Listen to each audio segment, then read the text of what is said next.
Vamos trazer nosso segundo caso, que é esse triste assassinato do menino Bernardo Boldrini, que aconteceu em 2014 no Rio Grande do Sul. Tem esse crime brutal, temos também as condenações dos envolvidos, recentes decisões da justiça que aumentaram as penas do pai e da madrasta. Então, a gente estava lá em 4 de abril de 2014, quando o Bernardo, esse menino de 11 anos, desapareceu na cidade de Três Passos, no Rio Grande do Sul. E aí, 10 dias depois, o corpo dele foi encontrado enterrado às margens do rio Mico, em Frederico Westphalen, gente. Westphalen, é. Que loucura, cada nome de coisa No que tem no Brasil, Brasil. né? Enfim. Com Bom, PH. o corpo do menino, gente, em avançado estado de decomposição. E aí a investigação revelou que o Bernardo foi vítima de um crime hediondo cometido pelo pai, o Leandro Boldrini, pela madrasta, a Graciele, o Guilini e outras pessoas envolvidas. Foi dada uma superdosagem do medicamento Midazolam, um sedativo. E aí, a gente estava conversando um pouco aqui no bastidor do histórico dessa história, desse menino. A história De como já era uma história também muito complicada antes mesmo de acontecer esse crime de novo, específico. né? Esses crimes contra crianças, né? Eles mexem muito comigo. E hoje mexem cada vez mais, porque, primeiro, nós somos adultos. Então, se algo não está bom, eu faço um boletim de ocorrência, eu peço ajuda, eu ligo para um advogado, a gente, né? Mas uma criança, ninguém escuta a criança. E a criança está pedindo ajuda, a criança está pedindo socorro, e ninguém, porque acha, não, isso é bobagem de criança, isso é frescura de criança. Esse menino chegou ao nível de angústia, de ansiedade, de desespero tão grande que ele sai caminhando da casa dele e vai até o fórum. Contar o que ele estava passando. Sabe o que fazem lá? Então, vamos fazer o seguinte, a gente vai ligar para o seu pai, volta para casa, e uma semana depois o menino estava morto. Então, assim, ninguém escutou essa criança. A mãe já morreu de uma forma muito suspeita. Tem esse histórico também, que a né, mãe Carla? teria cometido autoextermínio. Eu aqui tenho todas as dúvidas do mundo. A avó, que é a mãe da mãe, também nunca acreditou nessa história, inclusive queria ficar com a criança. Queria cuidar. O menino pedia para ficar com qualquer pessoa, até com a vizinha, mas não queria ficar naquela casa. Tem vídeos desse menino. Isso é muito triste, porque a própria madrasta, né, e o pai gravavam, que eram para tentar inverter a situação. É ele que é agressivo, é ele que é um menino descontrolado. Tem uma hora que ele tá com uma faca, tipo um facão, assim, sabe? Sai de perto de mim, porque ele, de tanto desespero que essa criança sofria e pedia ajuda. E ninguém ouviu, o Estado não ouviu, ninguém fez nada, nós fomos todos omissos, isso me dói o coração, porque é uma criança. E, de novo, quando alguém fala para mim, isso é uma frescura de criança. Eu falei, você nunca foi criança? Então, você nunca teve frescura também. A gente precisa parar para ouvir as crianças, porque esses crimes são gravíssimos. E é um número, enquanto vários outros crimes decaem no nosso país, crimes contra crianças aumentam, contra mulheres aumentam. Então, isso é algo preocupante. De novo, o que foi feito para essa criança? Nada. E ela tem direitos, né, doutora? Apesar da sociedade ignorar, como a Carla disse, uma criança que vai... Até o fórum. Até o fórum, gente. Quer dizer, tem até uma consciência de buscar ajuda. E a criança tem os seus direitos, né? Sim, o que me impressionou nesse caso é essa postura dela de conduta de ir até o fórum. É porque isso é uma situação rara. E para ela fazer isso, o menino estava realmente numa situação de extrema gravidade. Porque a violência praticada pelos pais, muitas vezes a criança naturaliza aquilo. Uma violência, digamos, existem níveis de violência, quero dizer. Então, às vezes é um pai que realmente bate no filho, eu nunca vi. Eu me lembro de ter colega de escola, por exemplo, de chegar com marca de chicotada, de tomar uma pancada do pai. Ele não foi no fórum. Reclamava, conversava com os colegas, mas havia um certo nível de naturalização, né? Para um menino de 11 anos chegar aí ao fórum, o que a gente está pensando? Uma violência extrema. E reincidida, né? Assim, ele não é adolescente com 14 anos, que já fica querendo enfrentar, não, tem 11 anos. Então, me parece que é uma situação extrema. E não ter sido ouvido, isso dá uma frustração, né? Porque o Estado realmente, como disse a Carla, falhou completamente. Ele foi pedir socorro e não foi ouvido. Mandaram de volta para o agressor. Esse caso dói no coração. Chegar a imaginar toda a negligência que esse menino passou, não só emocional, muito emocional, mas de comida, de cuidado, de roupa, de tudo. Ele era um órfão com o pai vivo. Então, sim, devia ser um desespero tremendo. E eu ainda digo, esse menino nem parece uma criança normal, porque uma criança na idade dele tá brincando, tá jogando bola, tá falando com os amigos, né? Tá fazendo coisas de criança. Parece que talvez todo esse sofrimento fez com que ele precisasse amadurecer e corresse atrás de pedir ajuda, de se enfiar na casa dos vizinhos, de pedir comida em restaurante, porque estava com fome. Então, esse menino era praticamente invisível naquela casa. Ele era visto na hora de uma projeção negativa. Me chamou muita atenção o pai ficar filmando essas cenas. Parecia que o pai estava querendo um álibi. Isso. Não é? Porque... E mais, me chamou muita atenção a cena do facão. Uhum. Porque é uma criança de 11 anos. Ela não tem a maturidade emocional para lidar com situações de tanto conflito, E de se proteger, né? Porque o papel dos pais, dos cuidadores, é de proteger. E aí você se vê no seu ambiente de proteção, aspas, aqui é a sua casa, indefeso, acuado, né? Acuado e ainda sendo provocado. Ele ainda estimulava o pai, vem fazer com esse facão. Mostra o que você é capaz e não sei o quê. Nessa idade, as crianças ainda estão desenvolvendo autocontrole, né? Uma série de coisas, até a personalidade. Então, eles são muito mais impulsivos. Parecia que o pai ficava cutucando. Para o menino conseguir se regular naquela situação, me pareceu um menino até muito maduro. Talvez pelo sofrimento, pelo abandono, pela negligência. Mas o que esse menino passou é inimaginável. A frieza do pai, a frieza da madrasta que rivalizava com ele. E vários envolvidos, né? Então, tem uma amiga, né, que é a Edelvânia, que exatamente. vai morrer em 2025 no sistema prisional também, de Situação maneira bastante, estranha. uma morte suspeita, foi suicídio, não foi. De novo, estamos falando de uma criança, o sistema prisional não aceita esse tipo de crimes, né? E quando a gente olha, ela de novo, né? A madrasta vai mudar o depoimento. Em 2023, ela deu uma entrevista e ela disse que a criança que tomou o remédio. É impressionante E se deu a falta, sabe, de vergonha na cara dessa gente. Porque em nenhum momento eles assumem absolutamente nada, nada.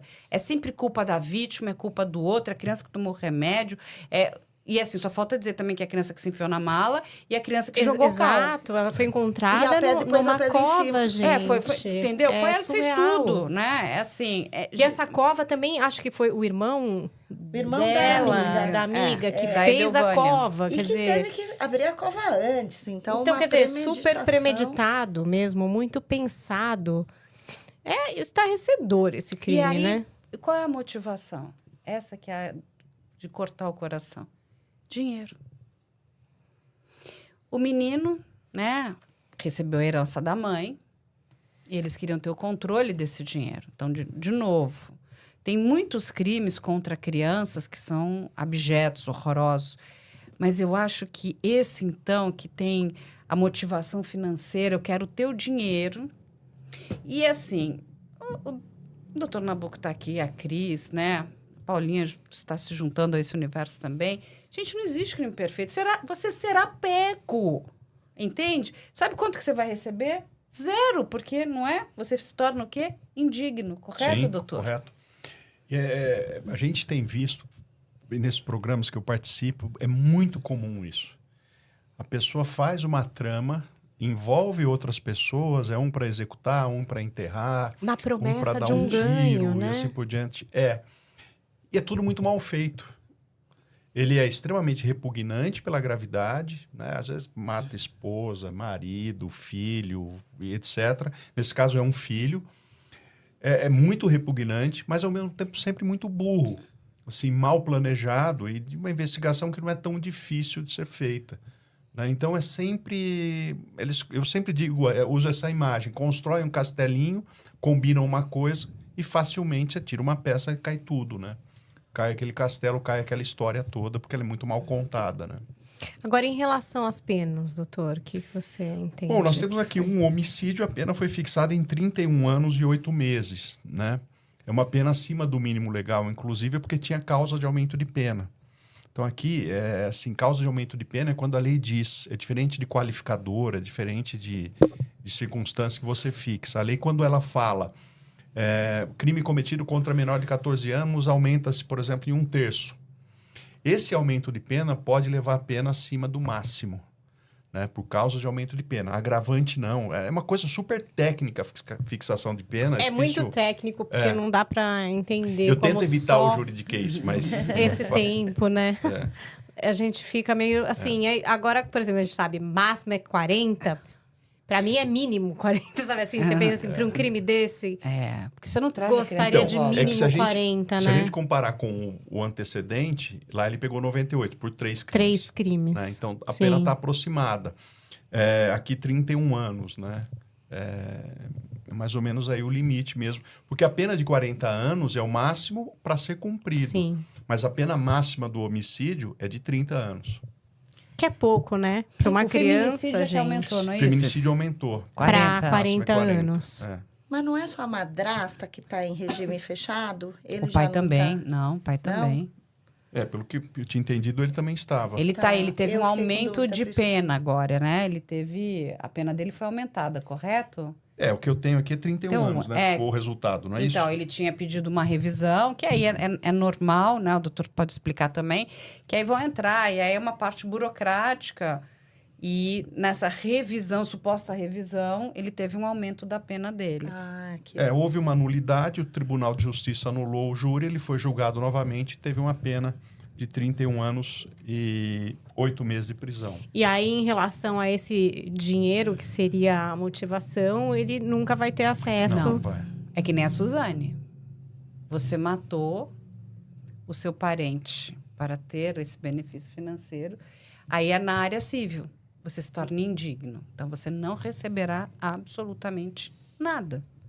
Não recebe nada. Então, Ainda bem. sabe, você maltratar uma criança. E por isso, muitas pessoas, inclusive na região, acreditam que a mãe não tenha cometido autoextermínio. Né? Que ela tudo já talvez fosse já um plano estava ali um plano. em andamento. Exatamente, eu elimino ela, aí a criança vai ficar com esse dinheiro. Essa criança, problema, essa criança difícil. Exatamente, que é o que, olha o que a doutora Cris falou aqui, né? Mesmo tendo dinheiro, o menino tinha carência Restrição de tudo, de tudo. cuidados financeiros, ou seja, não tinha comida suficiente, não tinha... Ele era muito negligenciado, né? O caso do Bernardo Boldrini ficou muito marcado pela negligência em relação às crianças. Inclusive, né, existe... Aí são as coisas dos casos, né? Dos causos, né? Como dizem no interior. Que fizeram santinhos dele, né? E a região diz que começaram a receber alguns milagres. Então, existe um pedido, né, de canonização do Bernardo para o Vaticano. Então, E aí você tem pessoas que têm muita fé. Mas a gente tem, no Rio de Janeiro... Eu esqueci o nome do caso agora, mas era daquela menininha que também foi morta pela amante do pai, e ele vai matar. É um caso bem antigo. Esqueci agora, Ela gente. foi envenenada? Eu acho que ela... eu não me lembro se ela foi... Enfim, e virou uma peregrinação no cemitério, no Rio de Janeiro, para que essa criança fosse canonizada, né? Então, assim... onde Não é é tão o... incomum. Não. Eu me lembro de ter visto um caso que me chamou muita atenção. Eu vou procurar aqui. De um cangaceiro que teria sido em Mossoró, no Rio Grande do Norte, do grupo de Lampião. Ele foi morto, ele foi ferido, foi preso, e daí há uma controvérsia, mas ele teria sido enterrado vivo, segundo uma das versões. É provável até que seja lenda isso, mas ele tem lá um túmulo que é visitado. E eu, quando estudei esse caso, eu fui verificar essa questão da santificação popular. É um dos dois caminhos, ou é pelo martírio da pessoa, pelo sofrimento, ou é por uma vida caridosa, uma vida como a Madre Teresa de Calcutá, etc. Sim. Mas há esses dois caminhos para o povo santificar popularmente aquela pessoa. Uma delas é o martírio, é o sofrimento dela em vida, que é o que aconteceu, está acontecendo com ele, né? Tens a Santa Daphne também, né? Da Bélgica, que ela acabou sendo canonizada. E ela foi morta pelo próprio pai, que era um rei. E que a esposa morreu e ele não entrou numa depressão profunda. Já tá aqui, é a Fera da Penha. É um caso bem antigo, lembra dele? Ah, sim. Ela vai matar a menina, né? A filha, né? O nome da menina é Neide. A mãe mata a filha. Não. A madrasta. A amante, né? A amante do pai mata a filha. Vai matar a menininha, né? E o nome da menininha era Taninha. A Neide é que vai matar, e aí ela ganha o apelido da Fera da Penha. Tem filme, tem contos, né, em cima dessa... Ela é um caso bem famoso, bem antigo, isso aconteceu em 1960. Né? Então, ela mata, você imagina a maldade dessa mulher, né, para poder ter... Porque o amante já acho que não queria mais nada com ela, então ele... Para se vingar, né? Ela vai sequestrar a criança e vai matar a criança. Mas gente, você sabe que nós temos os milagreiros de cemitério. Tem ele é até advogado também, Dr. Nabuco. Ele é uma pessoa interessantíssima. Porque o que ele faz? Ele também é um historiador e ele faz uma pesquisa... Faz a tour no cemitério? Faz, mas... lançou um livro recentemente. Isso. Eu falo com ele no Instagram. Ele é adorável. Eu sou louca pra fazer vou trazer ele aqui à noite. E ele é adorável. Do cemitério. Ele é advogado. Eu queria saber essas histórias. E ele é historiador. E o que acontece? Ele começou a querer entender, né, a história das cidades também. E ele falou, Carla, não tem lugar melhor do que o cemitério. Melhor, é verdade. Porque ali você... aqui está enterrado fulano, as personalidades, Beltrano. Né, da então cidade, você vai falando de épocas, né? Arquitetura, arte, tem tudo ali. E com isso, ele foi conhecer os milagreiros, né? E ele é um excelente contador de histórias também, né? Ele é uma pessoa adorável. Porque você não sabe o que ele foi descobrir. Ele, por exemplo, essas pessoas que se tornaram milagreiras, ele vai entender como essas pessoas morreram. Mas a melhor parte não é essa. Ele vai descobrir como morreram as pessoas que mataram aquela determinada pessoa. Caramba. Gente, as histórias são bizarras. Tem um caso de uma mulher, uma loira, que ele vai contar que um marido abusivo, eu acho que esse caso é de 1800, alguma coisa, enfim, e o marido sai, a mulher está na fazenda e ela sofria muito, né? Ela sofria muito abuso do marido e um dos escravos da fazenda vai ajudá-la a fugir. Leva essa mulher para um prostíbulo, né?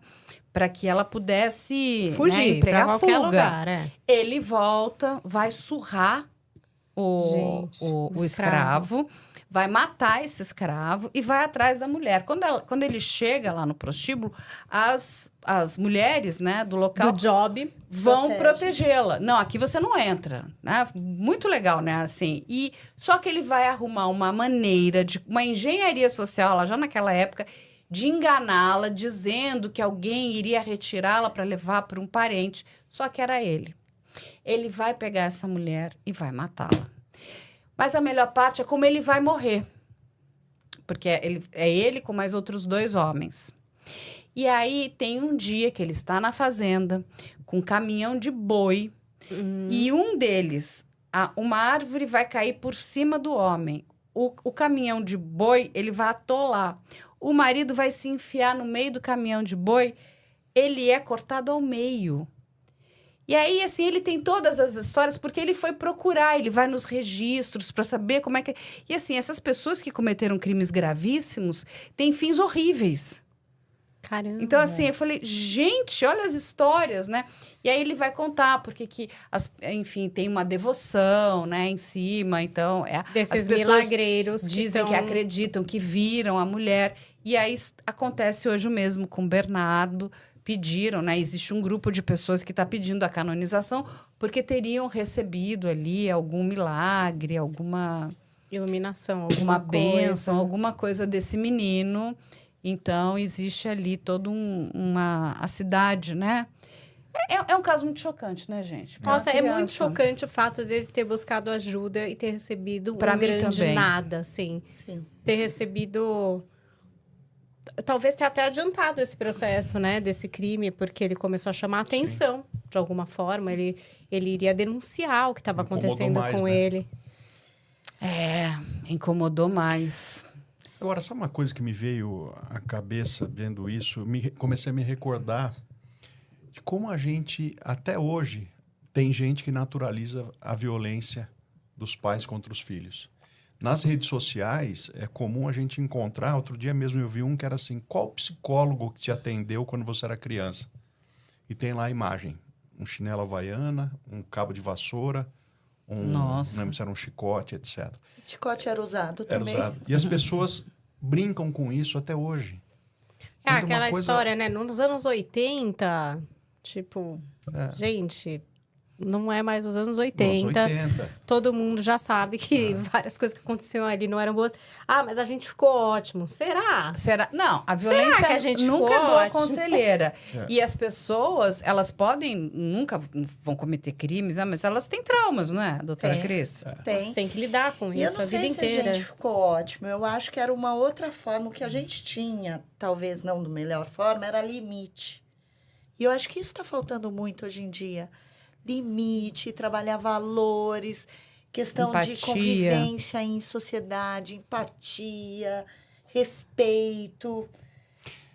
Que nada tem a ver com violência, né? Acho que as pessoas têm que saber que Sim, você sim. pode dar limites De outras formas. Exato. Mas É não isso que a gente deixar tem de que não dar. pensar. Dar o limite, mas que a violência já sabemos que não, gente. Já é a caixinha do não. E eu acho muito chocante isso, o menino ter ido buscar ajuda. A gente sabe que tem o ECA, que é para proteger a criança. Bom, o meu filho cita o ECA na minha casa, né? Essa internet As minhas também. elucida, Mas eles é meio sabem óbvio, né? Quando elas eram pequenas. os direitos, né, cara? As minhas Eles sabiam o se telefone do informam. As duas devem citar o 90. 90. Sabe tudo, vem do, né? Mãe, ó. Eles sabem, porque que acontece. eles têm essa condição de saber e eles sabem. Mas é uma loucura você ver um menino que buscou ali, que poderia ter sido acolhido, ouvido. Essa avó poderia ter sido chamada, né? Uma avó disposta. Eu acho que esse caso mostra o quanto a gente está falhando enquanto sociedade. Né? Porque não é o único Bernardo que tem por aí. Quantos Bernardos ainda não tem, de alguma forma, sendo negligenciado, passando apuros e talvez tentando verbalizar e não sendo levado em conta? Como um mimimi de criança, como uma queixa de ele ser mimado. E às vezes, a gente estava comentando isso antes, né? Por que as pessoas não interferem? Eu acho que tem um pouco do que a gente estava falando no primeiro caso. Você se mede pela sua régua, então você imagina ser impossível um pai faltar comida para o seu filho de forma proposital. Né? Você imagina que isso não exista. E existe. Opa. E é esse lugar da sociedade. Quem que vai defender essa criança? As pessoas estão dispostas? Sabe, é que nem se falava, né? Em briga de marido e mulher, ninguém bota a colher. Hoje em dia, a gente já sabe que sim, bota a colher. Que até no bar, se você tá passando por algum tipo de abuso, você vai no banheiro, tem ali... Você pode sinalizar, pedir um certo tipo de prato ou de drink que vai mostrar que você está numa situação de risco. Quer dizer, estão criando caminhos... Mas e para criança? Então, mas e para criança? Esse aqui é o problema, não é? Mas eu também acho que pode ter pessoas que convivam com alguém violento, mas que também foi criado, está acostumado e naturalizou a violência de modo a achar que aquilo é É o assim jeito mesmo. desse, É o dessa jeito, família. ele exagera um pouco, tal. eu até quando falei de violência na internet, usando como exemplo, muita gente pode ouvir e falar, bom, mas... É uma brincadeira. Não. E pode até pensar, minha mãe batia com chinelo, mas não me matou. Mas a questão é da escalada. De fato, a maioria dos pais não matam os filhos, mesmo os pais que usam violência. Mas você estimula algo, naturaliza aquilo, os vizinhos olham, acham normal o Bernardo apanhar, né? Acha normal esse tipo de desafio, e isso vai numa escalada. Então, a lógica é de não aceitar nenhum tipo de violência, de não achar que violência é uma forma de educar as pessoas, porque isso foi naturalizado por várias gerações, em alguns locais, em alguns nichos sociais, ainda é aceito. É encarado com uma certa naturalidade. Isso que me parece dramático, né? E educar é uma tarefa muito difícil. Nossa, muito. Porque somos seres muito distintos. Sim. Sim. Tem criança que é um amor, senta, fica quietinha, você fala, oi, que... Tem criança, gente, que não para, ela demanda. E Beijo, filhos. Lindos. E assim, ela demanda, mas assim, é um desafio para nós, pais. É um desafio. E a gente precisa entender, porque também é uma escolha nossa. Eu não posso ter o direito de escolher algo que eu vou agredir, que eu vou machucar, que eu vou... E assim, você cria pessoas completamente... Talvez, assim, elas não vão praticar violências, mas a gente não sabe quais são as marcas que foram deixadas ali dentro, né? Quais são, as cicatrizes, o quanto tudo isso não vai prejudicar, de repente, um melhor desempenho dela em alguma determinada área, sabe? Ela se desabrochar de uma outra forma, porque a gente vai deixando... E como ser humano mesmo, Exatamente. né? Não é justificativa, mas...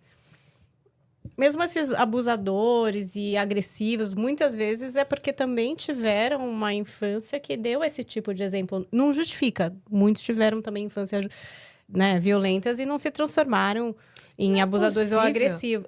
Mas acontece, né? Algumas vezes repete o padrão que vivenciou. E a gente não está aqui nesse universo para ficar cometendo violências, né? Eu acho que assim, realmente, eu vim para o mundo para ficar cometendo violências. É um absurdo, né, gente? É o fim de tudo.